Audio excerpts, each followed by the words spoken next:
Have you ever had a lazy Sunday or a rainy day where you wanted to kill a few hours trying out a new game without spending a lot of money? Well, same here. So today we are going to try out 3 games from the Microsoft Store for Xbox that are all $2 or less to see if there are any hidden gems out there. Let's get into it.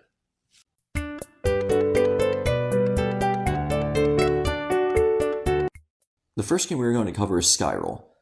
This game is 99 cents on the store, and between the 60 reviews that it has, 86% are 5 stars and 11% are 4 stars. So overall, people really do seem to enjoy this game, and I don't really blame them. I enjoyed it myself. And the whole premise of this game is that you are a ball trying to navigate through each level until you hit a red beam that signifies the end of the level. And throughout each level, there's going to be yellow and 3 red coins. And collecting the yellow coins allows you to buy different skin balls, such as a baseball, basketball, beach ball. And the red coins don't really serve a purpose at all other than just to make the levels more challenging and to collect achievements. And this kind of surprised me because you think that getting the red coins would possibly unlock the ability to buy the different skin balls, but like I said, from what I can tell, they don't really serve any purpose at all. I do believe you need to collect a red coin in each level in order to complete it, but other than that, you really could ignore the other 2 coins and really be fine in each level in the game. As you can see in the video, the game is very colorful and visually appealing. The gameplay works as you would expect it to. If you ever played Super Monkey Ball, it plays very similar to that. The only difference from what I can tell is that you can't manually jump in this game.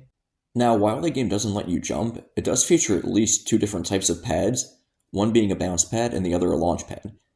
The bounce pad stops your movement once you get onto it, but once you hit about 30 feet in the air, it does let you move the ball toward where you want to go.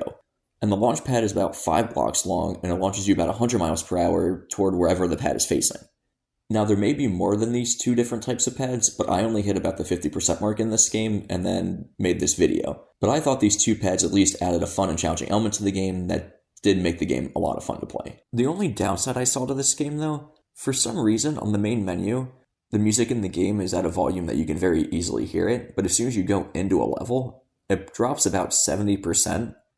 And when you go into the settings for the game, there's no way to edit the in-game sounds or the in-game volume. It only gives you the option to turn them on and off. And overall, for 99 cents, I would say this game is more than worth it, as it gives you a fun and somewhat challenging puzzle game experience.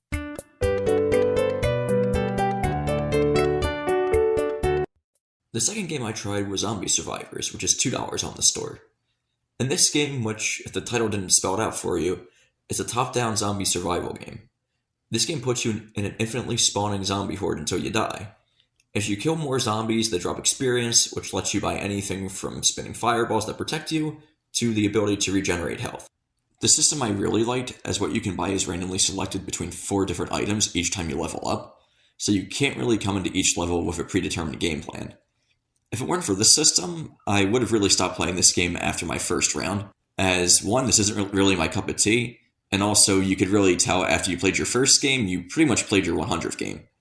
Now, while the abilities are cool in this game, it doesn't really change the gameplay at all. Now, there are slimes which give you stronger abilities, but it doesn't necessarily make the game more fun, it just makes it take longer. Now, there are different characters in this game that have different stats, but the game isn't really fun enough to unlock all of them. I did unlock one character just to see if the gameplay was different, but all I could notice is that my starting weapon was different. I had a spinning fireball, which I could really unlock with the default character, instead of my bow and arrows. And the final point on the gameplay, there isn't separate controls to move and aim, so if the default character, you have to time when to turn your character to face the horde to actually shoot them, as he auto shoots his bow and arrows every few seconds. The system felt bad and was the only thing that made the game challenging.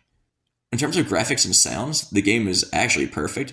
It's a cartoony style game with graphics that are similar to that of Plants vs. Zombies. Sadly, those are the only 2 areas that this game excels at. One review of this game really spells out how I felt while playing it. I've had more fun taking a Taco Bell-induced prolapsing dump.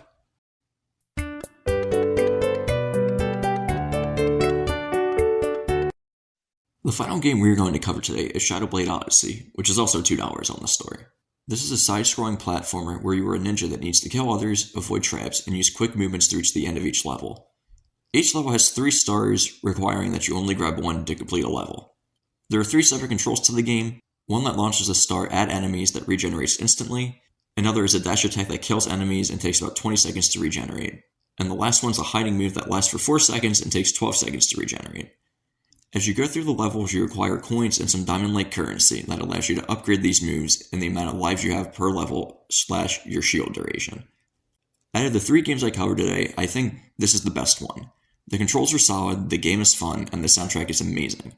Just take a quick listen to what you hear when you launch into the game.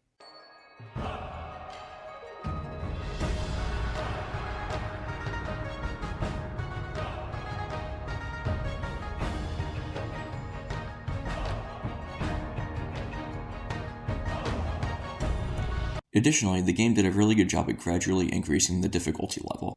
At first, the enemies slowly walk at you, which gives you a lot of time to learn the controls. Then they introduce sprinting enemies, and eventually enemies with guns. The traps also see the same increase, as they first trigger arrows that give you a lot of time to move out of the way, then eventually they hide bombs and faces that blow up instantly. My only complaints for this game are very minor. The first one, in order to upgrade your character, you must exit the level and return to the main menu. Instead, there should be an option after completing the level just to upgrade your character. The second one, the game seems to pick and choose when you're able to use the D-pad. In-game you can use it, but once you're in any menu, you can't use it, and you can only use the left stick to navigate in the menus. My final gripe, for some reason, in some levels, there's areas that have no traps or enemies for about 5 to 10 seconds, and you just run right through them. I'm not really sure why the developer put these areas in the game, as it just seems like a waste of time. Other than these issues, I think the game is very much worth playing, and if I had to compare it to any other game, I would say it's like Super Meat Boy with weapons. So there you have it, 3 cheap games off the Microsoft Store, and I would say that 2 of them are actually worth checking out on any given day. Shadowblade Odyssey and Skyroll are 2 games that I do believe could be more expensive if the developers felt like charging more. And frankly, I'm surprised that they're as cheap as they are given the high quality of the games. Zombie Survivors, on the other hand, I would only ever play if I was waiting for my friends to get online before playing Call of Duty. That game is nothing remarkable to note other than very basic gameplay. If you liked what you saw, then please like the video and subscribe to the channel. Thanks, and I'll see you in the next one.